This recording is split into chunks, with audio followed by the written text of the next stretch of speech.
Hey everyone, and happy Homebrew Wednesday. Cheers. Drinking up on my Heady Topper Clone, and I thought I would talk a little bit about this first and just kind of get it out of the way. First off, you can see it's pretty nice. It's pretty clear, much clearer than a real Heady. Yeah, it's got some nice carbonation bubbles in there. Yeah, the aroma on it, it's quite nice. It's tropical, fruity, sort of citrus, lime, and some hints of those light fruits like peach notes. So let's go ahead and dive in. So, cheers.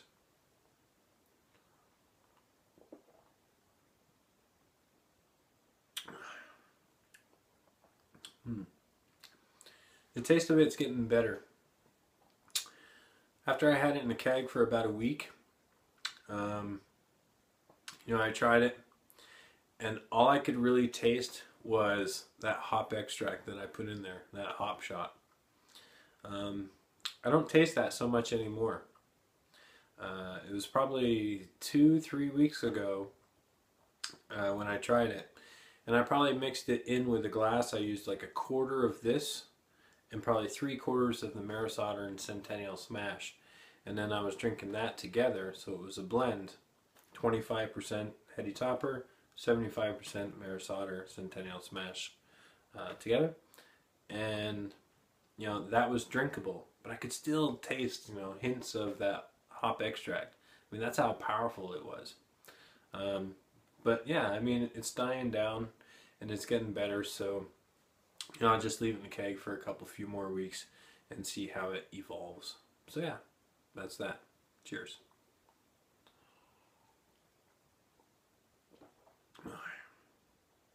It's not bad. Next time I use the hop extract, I'll probably dial it down just a bit. Maybe go with about 7 milliliters instead of 10 for that grain bill. So in addition to that, this week I want to talk about the Malt book. So a few weeks ago, well, shit, it's probably been 6 weeks ago now, that I finished reading it. So I wanted to do sort of a book report and the things that I had learned from it. But if you don't know what I'm talking about, here's the Malt book. This is the one I'm talking about. Written by John Malt. Very experienced individual out in the field of brewing. Knows a lot of people, and he certainly doesn't hesitate to throw out some names here in the book. Overall, I thought it was a very good book.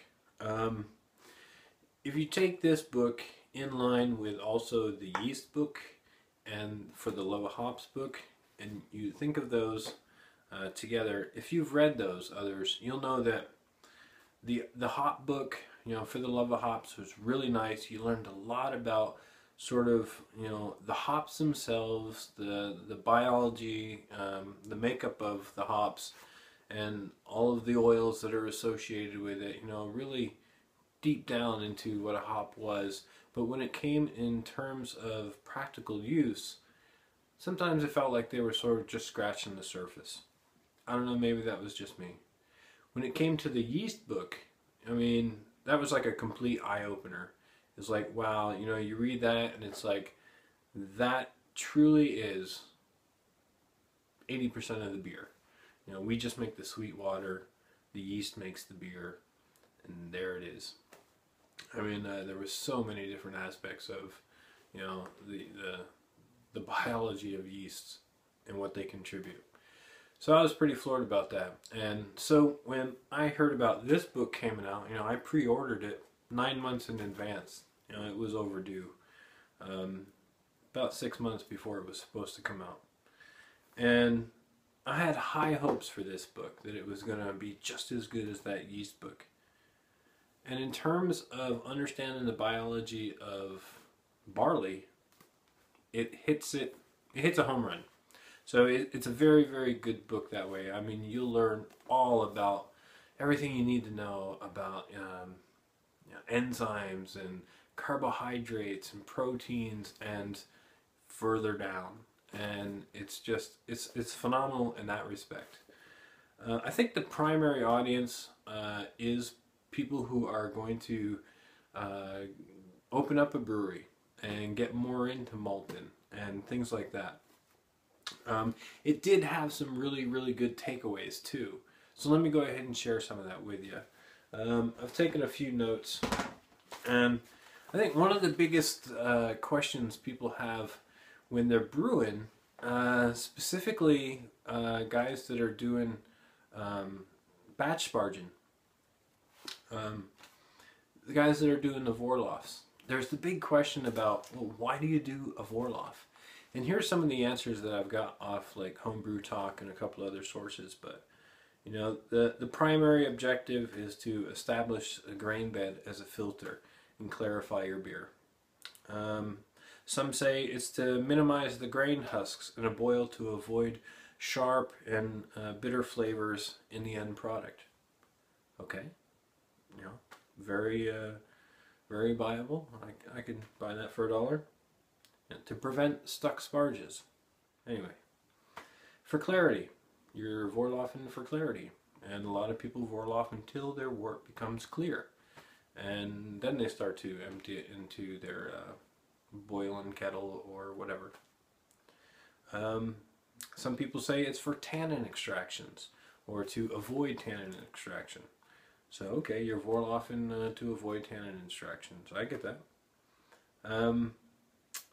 Let's see. It's, you know, so if Vorloff is a new term to you, Vorloff is basically the process of clarifying the wort before drawing it out into the mash tun. So some people think that some of these reasons that I just stated are the reasons that you do it, when in fact there are these things known as lupids in your wort. And lupids are things like fatty acids, fats, waxes, and sterols. Cholesterol is a type of a sterol. And you basically Vorloff to get rid of these things. So some of the primary objectives that I stated before was true. Establish a grain bed as a filter for a wort runoff. And basically you want to establish it as a filter because you want to filter out all of these lupids. So you want to get rid of those sort of cholesterols, the fatty acids, and all of those things, the lupids, because if you don't, if lupids do get into your wort before your boil, these are the things that are going to actually cause premature spoilage of your beer. Did you know that? I had no idea. So that's one of the things that I learned from this book, and I thought that was like, I mean, just that fact alone was worth it. So cool, so cool. Some of the other things that I got from it, like of course it covers the malt families, of course, like the standard base malts, caramel malts, roasted malts, specialty malts, and then other grains like wheat and rye, etc. Really deep down into barley's anatomy. Of course, you're going to figure out all about proteins, enzymes, and carbohydrates, like I said. Really, again, targeted more of the breweries or people who want to become maltsters. You know, really get into malt handling and milling, and all of those things are discussed on a factory level, not homebrew with your little, you know, grain mill, monster mill, what have you. We're talking big industry size sort of milling equipment. Talks about all of the barley varieties. He made an interesting sort of comment about somebody who was at a conference, and he had asked, okay, so can anybody name me some popular hops? And of course hops are, you know, sexy. So they can name off, you know, Centennial and Cascade and Columbus, and they go through the whole alphabet. And then he, you know, turned around and said, well, who can tell me some popular barley varieties? And people were like, Golden Promise, Maris Otter, Two Row, and then other things like, you know, Crystal, and you know, barley malt and, you know, chocolate malt. And those are not really varieties, but they're not barley varieties. They are malt made from, you know, different varieties of barley. So, you know, you learn these things. And, okay, so just to name a few, have you ever heard of these? I had never heard of these before. So these are barley varieties that popular grains or popular malts are made from. So, Chevalier, Conrad, Expedition, Pint, Harrington, Pinnacle, Thoroughbred, Maury, Conlone, Charles, CDC Meredith, AC Metcalf. I think I've heard of AC Metcalf before. Those are, you know, some of them are 2 row, some of them are 1 row, maybe 6 row. So, you know, that was kind of enlightening to go down through that. Talks a lot about within those different varieties, you know, what are they good for? When are they, when do they sort of produce the best in the spring or in the fall? Those types of things. Other things he talks about, other things I learned, like there are no commercially available barley grains that are GMO'd. So everything is basically, I don't know if you could call it organic, but it's not GMO, so it's not genetically modified organisms are created from that. However, barley is very similar to malts in the fact that there is lots of breeding going on. So you're breeding, you know, different strains of barley in order to, you know, produce better types of barley, but they're not genetically modified. So you'll have a whole review board. There are standardized review boards that will go through and review all of the different types of new malts that are just coming out, or newer barley, sorry, difference. And whichever ones sort of meet a certain threshold of criteria, you know, will then be pushed forward and made available to brewers, brew houses. So that was kind of interesting. Anyways, I can't go into it enough. It was a very good book. It met my expectations. I'm really happy that I took the time to read it. And yeah, thanks a lot, John Malt, for taking the time to write it. So yeah. So cheers to you, John. Cheers.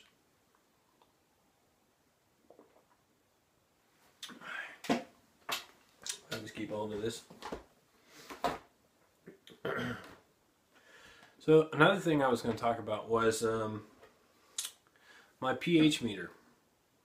I got a few questions about this pH meter in the past, and people wanted to know which one I use. You know, I really liked it. This one is a 30 pH scan, waterproof. That's all it really says. You know, you can find this probably on eBay and on, you know, probably Amazon as well.